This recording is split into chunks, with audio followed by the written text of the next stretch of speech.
Hey guys, Vince Luca here, and today we're going to be taking a look at the Sorcerer.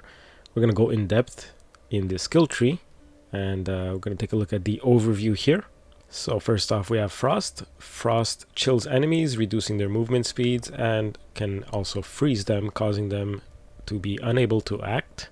Then you got Pyromancy. Pyromancy focuses on dealing fire damage. These skill deals high amount of damage and causes enemies to burn over time. And finally we have Shock. Shock skills use lightning to defeat enemies. These skills have many ways to reduce cooldowns and benefits when critically striking. So you got Fire, Frost, and Shock. So it's mostly elemental damage that you're going to be doing with the Sorcerer. And we're going to go into the character customization here. For this one, I think we're going to go with female. And we're just going to do some customization here, some randomize actually, so that we could see some different looks at what your sorcerer can look like eventually. Showing you different skin tones here, different body tattoos, hairstyles, and stuff like that. So while I'm showing you some random images of what your sorcerer will look like, make sure to like and subscribe to the channel, because I'll be doing all the other classes. I've already done Necromancer and Barbarian before this one, and next up we're going to be doing Rogue and obviously the Druid. So as you can see here, I'm pushing random a lot. You don't get much of a different look every time you press random, so there's not much to character customization, but it's cool. You get to see them in the cutscenes and stuff. Speaking of cutscenes, I'm going to skip one at the beginning of the game here to not give you any spoilers. And we're going to get into the skill tree of the Sorcerer in depth and take a look at every skill. So first off here, you have your basic skills like Frostbolt. This throws a bolt at the enemies, chilling them. And chilling enemies have reduced speed and will eventually freeze. So this is just a basic Frostbolt. Then you have a basic Spark, which does some lightning damage. You could enhance this so that it has a chance to hit additional enemies. So if there's no other enemies to hit, Spark instead deals 20% more damage. So it's pretty good against bosses and elites. If there's nobody around, it's going to do more damage. Then you could choose it to have critical strike chance, or each enemy hit has a chance to form a crackling energy. Now, crackling energy is damage that surrounds enemies when you pick it up. So if you pick up the crackling energy, it's gonna do some damage to surrounding enemies. And now for Frostbolt here, we can enhance it as well. And this has a chance to explode on chilled enemies, hitting surrounding enemies, and also the chance of exploding is 100% on frozen enemies. Next up, you could choose if the Frostbolt makes frozen enemies vulnerable, and vulnerable means that they take 20% more damage, so they'll be frozen and they'll be taking more damage. Or you could choose this one, which generates more mana when you're hitting a chilled or frozen enemy with a Frostbolt, so this is good for generating mana. Next up, if you want to go into fire, you have the Firebolt, which just deals damage over time of fire damage with this, and you could enhance it to pierce through burning enemies, so you could hit a bunch of lined up enemies. And you could have it generate mana for you, or critical strikes with this Firebolt increases the burning damage of the damage you're dealing from burning. Next up we have Arc Lash. So this is lightning damage again. It deals damage in front of you, to enemies in front of you. Every 10 times it swipes, it also stuns enemies for 2 seconds. So it's a pretty good lightning stunning skill, basic skill. And you can enhance it to do double strike if it critically hits. So it will do an additional attack. And then you could choose to have more movement speed for every enemy you hit, or you could hit a stunning enemy with this, reduces the cooldown of your skills for a little bit. So those are your basics. Now we're going to go into core. So you have Incinerate, channel beam of fire, burning enemies and damaging per second. This is like channeled, so you keep that on as long as you're pushing the button. And while you're channeling this, you burn enemies around you as well. And then you could upgrade it so that enemies deal less damage when incinerated, or you could have every 4 seconds an enemy has been hit by incinerate, they are immobilized. Next up we have Fireball. You hurl an exploding ball of fire dealing damage to surrounding enemies. The fireball's radius is increased depending on how far it traveled, up to 50%. So it could be a nice big fireball if you're shooting from far. And you could choose if it deals 10% of the burning damage you've applied to enemies as additional direct damage, or the explosion critical strike damage is increased by 10%, and each enemy it hits, this bonus is increased by 5%. So you could do a lot of critical damage with Fireball. Now we have a Frozen Orb, which is like a fireball but frozen, and it explodes at the end, dealing damage and chilling enemies. When you cast it above 50 mana, Frozen Orbs explode, damaging more enemies. And then you could choose that the explosion has a 25% chance to make enemies hit vulnerable. And Frozen Orbs always make frozen enemies vulnerable. That's pretty good.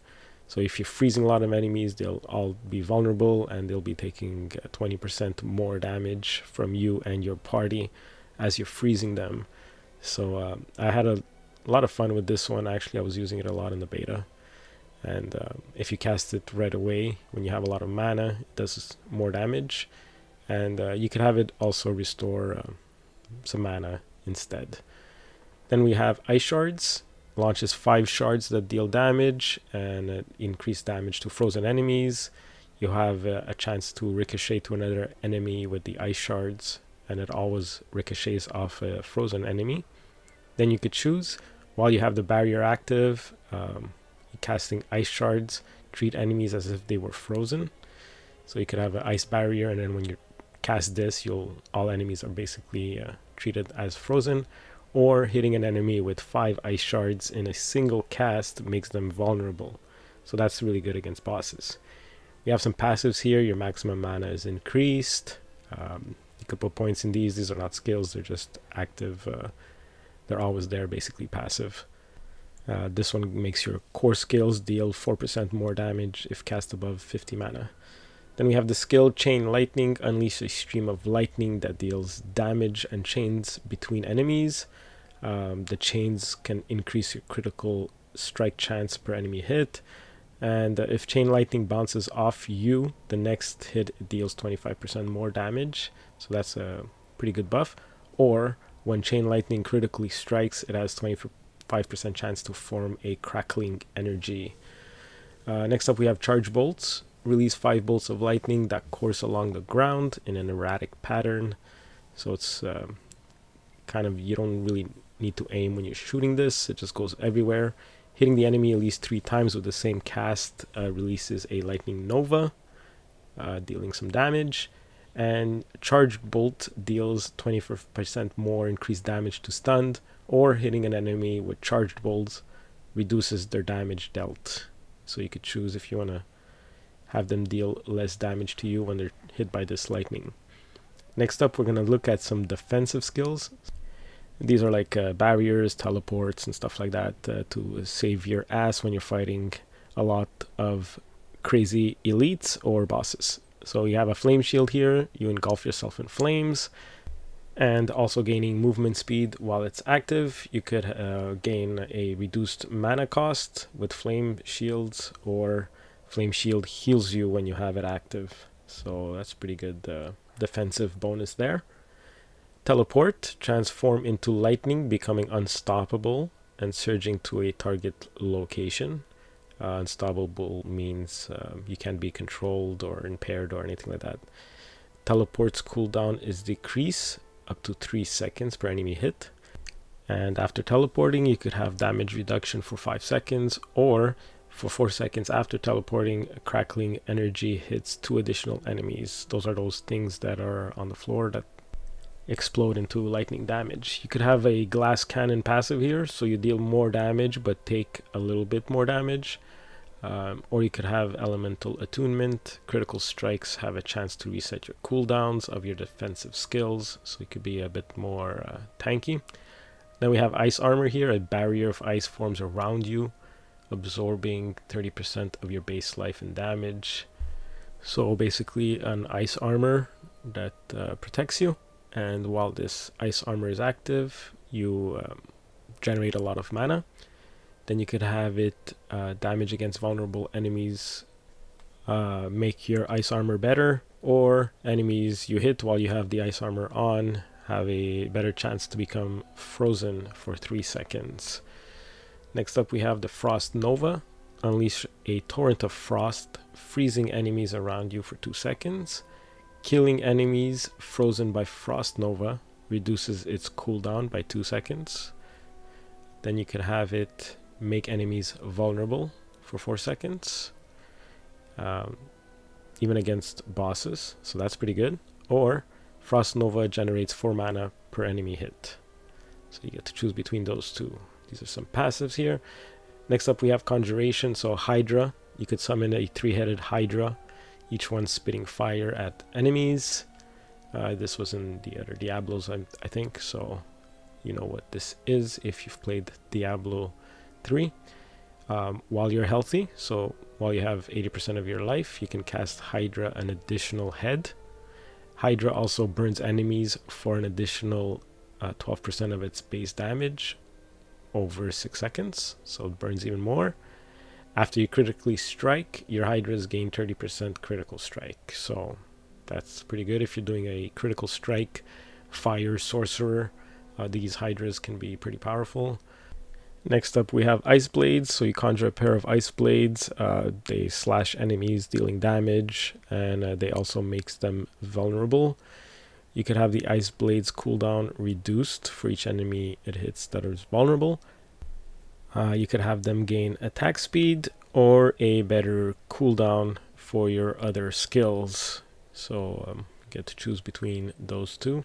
Next up we have Lightning Spear. Conjure a spear of lightning that seeks out enemies, dealing damage per hit. And I believe you could enhance this. After critically striking, Lightning Spear gains increased stacking critical strike chance for its duration. And collecting crackling energy increases the damage of your next Lightning Spear. So picking up those crackling energies are good. Or it stuns enemies for 2 seconds when you critically strike with the spear. Can't wait to see what other crackling energy stuff there is. You deal 1% increased damage for each active conjuration. So you could have a few of these active. You could have a Lightning Spear going, Ice Blades, and a Hydra all at the same time. Just going around killing enemies. So it's kind of like summoning your own little army of magical stuff. Then you can gain 5% damage reduction against Elite for each second you haven't taken damage from one. That's pretty good if you're shooting from far. You can have a mana shield. Every time you spend 100 mana, you gain damage reduction, and using cooldown grants you 10% of your maximum life as barrier. So these 3 little nodes here are pretty good protectively if you want to be a protective sorcerer. Next up we have some masteries here. So Blizzard, you summon a blizzard that comes down, freezing enemies. It deals increased damage to frozen enemies, and then when you cast it above 50 mana, it lasts longer. That's one of the options. Or you can choose it that while you have an active blizzard, your core skills cost less mana.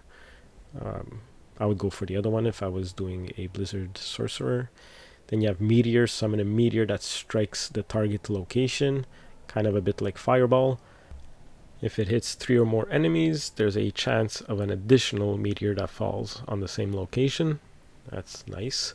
Meteors impact immobilizes enemies, so you could immobilize enemies using your meteors, or they fall faster. You can make them fall much faster. Immobilizes, I think, is a bit more powerful than just falling faster. Next up we have a Firewall, so create a wall of flames that burns enemies over time. Probably if they walk through it or over it, they'll catch burning. Enemies take increased burning damage from you while standing in the fire. and enemies continue to burn 3 seconds even after leaving the firewall, or you gain increased mana regeneration per firewall up. So you could have a lot of these firewalls up. You don't need to just have one. You could put a bunch of firewalls everywhere, dealing a lot of damage, up to 25%. So you could have 5 or more walls up, I guess, at some certain point. Next up we have Ball Lightning. Discharge a ball of lightning that slowly moves forward, continually zapping enemies. And this damage rate is increased by 200% of your attack speed bonus. That can be a lot of damage very quickly. After hitting close enemies 50 times with Ball Lightning, your next cast of this stuns enemies for a second. Okay, so you could even have it stun enemies. Or if an enemy is hit with at least 4 times by the Ball Lightning, a crackling energy is formed.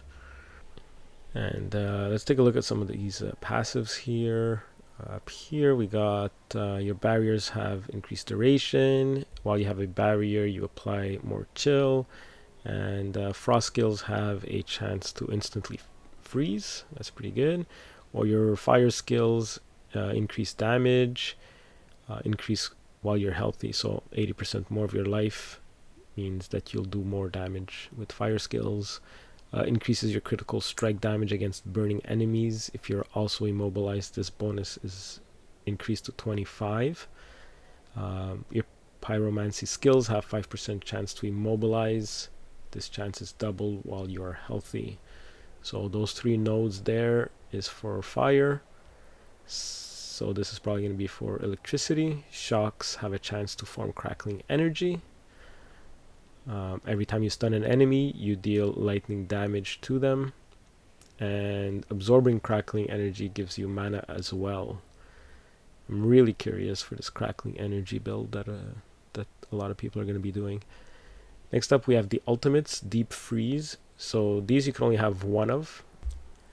And we're going to look at Deep Freeze here. Encase yourself in ice, becoming immune for 4 seconds, dealing chilling damage and freezing enemies. And then casting it again can end the effect early in case you need to get out of there or something. But this is really good as a protective last minute save your life kind of thing. Deep Freeze ends, it gains 10% of your base life as barrier. That's pretty good. And when Deep Freeze ends, your non-ultimate cooldowns is reduced by 50%. So that's a really good one. Frost skills have increased damage to elites. So that's a passive. You deal increased damage to chilled enemies and increased damage to frozen enemies. Cold damage against vulnerable enemies have 20% chance to give you mana. And you deal increased cold damage to vulnerable enemies. So those 4 nodes there are good for your frost mage. Next up we have Inferno. Summon a fiery serpent that continuously constricts burning enemies for 8 seconds. And you could have it also pull enemies to its center. So for 8 seconds it's pulling enemies inside its center and it's burning them and it's doing all kinds of damage. And while Inferno is active, your fire skills cost no mana. That's pretty good for 8 seconds.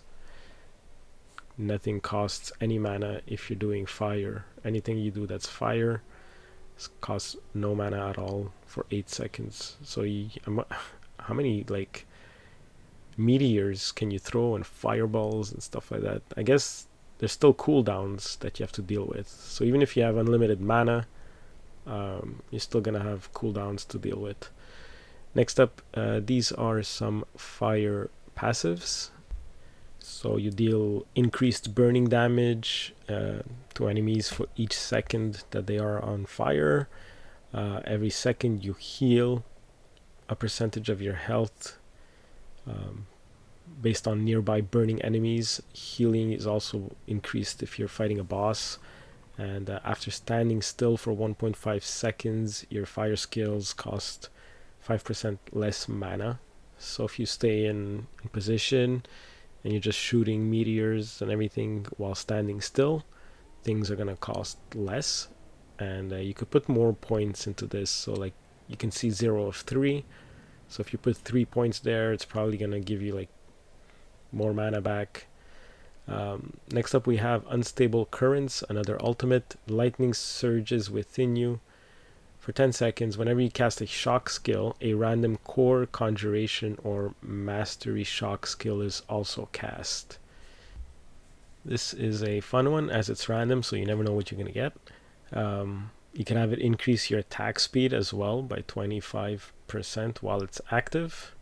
And while Unstable Current is active, Crackling Energy continually pulses and consumes no charges. So yeah, Crackling Energy seems like it's going to be a lot of fun in Diablo 4. I can't wait to see those Crackling Energy builds. These are passives here, so hitting enemies with shock increase your critical strike chance. Enemies deal 5% less damage after being critically struck. Shock skills have a chance to stun enemies, and critical strikes with shocks increase your movement speed. So yeah, lightning seems a little powerful here. Next up we have these are key passives, passive things you can put points in, but you can only choose one, kind of like the ultimates. So avalanche, your frost skills make your next cast of ice shards, frozen, or blizzards consume no mana, deals more damage, and it also has a chance to make enemies vulnerable. So if you're frost, avalanche can be a really good passive to get, but again it's on a lucky hit, so you might get it, you might not. It doesn't always trigger, so lucky hit have like a percentage of every time you cast a skill or a spell or something, you might get that lucky hit, and if you do get that lucky hit, then that passive triggers. This is not on a lucky hit, so after freeze expires, enemies explode 25% of the damage you dealt to them while frozen. So this is good because it's always happening, and I would go with this one if I was a frost mage. Overflowing energy. Crackling energy hits an additional enemy. Each time crackling energy hits an enemy, your shock skills cooldown is reduced, and it's increased against elites. So end game, that could be good. Or you could choose close enemies take increased damage from your shock and deal 20% less damage to you, and critical strike is increased by 25% for 3 seconds. So this can be really good if you're playing shock. If you think you're gonna do a shock mage, I think Veer's Mastery is gonna be really powerful. Next up we have for fire, combustions. Your burning effect deal increased damage per unique source of burning you have applied to the enemy. If the enemy is burning from 3 or more sources, this bonus is doubled. So if you throw a fireball and then a meteor, and then it's getting burned by your firewalls or your hydras, the more burning you're doing to someone, the more percentage of damage you're going to be doing. So this is a pretty good passive if you're going full fire mage and you're going to be applying a lot of burn on different from different sources on one enemy. Could be really powerful against a boss or a really strong elite. This can be really good, but again, it says it's a passive skill, but it's not really passive. You're actively trying to burn more than 3 sources on an enemy, so it's not super passive. Your fire critical strike damage is increased against enemies above 50% life. Your fire critical chance is increased against enemies below 50% chance. Killing an enemy with a critical strike grants both bonuses against all enemies for 3 seconds. So see, this is not you're not actively trying to do this. This is actually a passive ability, and yeah, if I was a fire mage, this would be what I would go for over the other one, because this one is always triggering. Combustion is not really always triggering. You have to actively work to get those 3 sources, and if I was a shock mage, I would go for this one. This one also is a good passive, as for the other one is not really passive. You're actively trying to trigger it. So we did the entire skill tree here, and I just want to mention that the keyword search up here is super powerful tool for you to build your build. once you get into Diablo 4, before freaking out and not knowing what you want to do with your character, just come in here and look at the keywords and tell yourself, oh, I want to be a crackling energy lightning mage. So click on those two keywords and the skills are going to be highlighted, and then you can see exactly where you want to put your points. So for basically a crackling shock mage, I would probably start here at the flickering spark, try to get that crackling energy down, and then once I get more points, I'll probably come here and chain lightning and charged bolts. I'd put some points in here. Here you see it's telling me crackling energy if you put a point in here, so at least you'll know that you didn't miss any of the points that go into crackling energy. So here you can teleport, giving you more crackling energy. So yeah, if you put points in all of these that are highlighted, you're for sure getting the maximum bonus you can from crackling energy. Collecting the crackling energy increases your damage. So you can see before even playing the game, as soon as you have a character created, go into your skill tree, highlight the keywords that you're looking for, you're planning on doing. Maybe even after looking at all my videos that I did for each skill tree, you're already getting an idea of what you want to do as a build, like where you're going to go for each of the classes, because we went into the skill tree here in detail. You looked at everything, you saw what you can do, what kind of ultimates and passives you're going to have at end game. Obviously we didn't go into the paragons, but I mean, once you get to the paragons, I'm pretty sure you know exactly what your build is and what you want to do. But to start off, these keywords searches are really useful, and you can see how this passive here is a crackling energy passive. So if you do want to do something with crackling energy, you might want to put a point here, and that's how you get your crackling energy mage. Everything's highlighted for you super easily.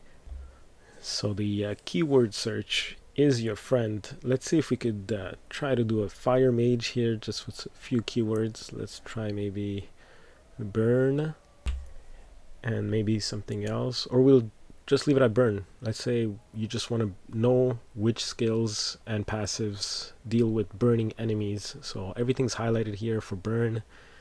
You could add something else, for example, a pyromancy might have been good. Elite monster fire. So fire and burn. Critical strikes, if you want to do critical strikes.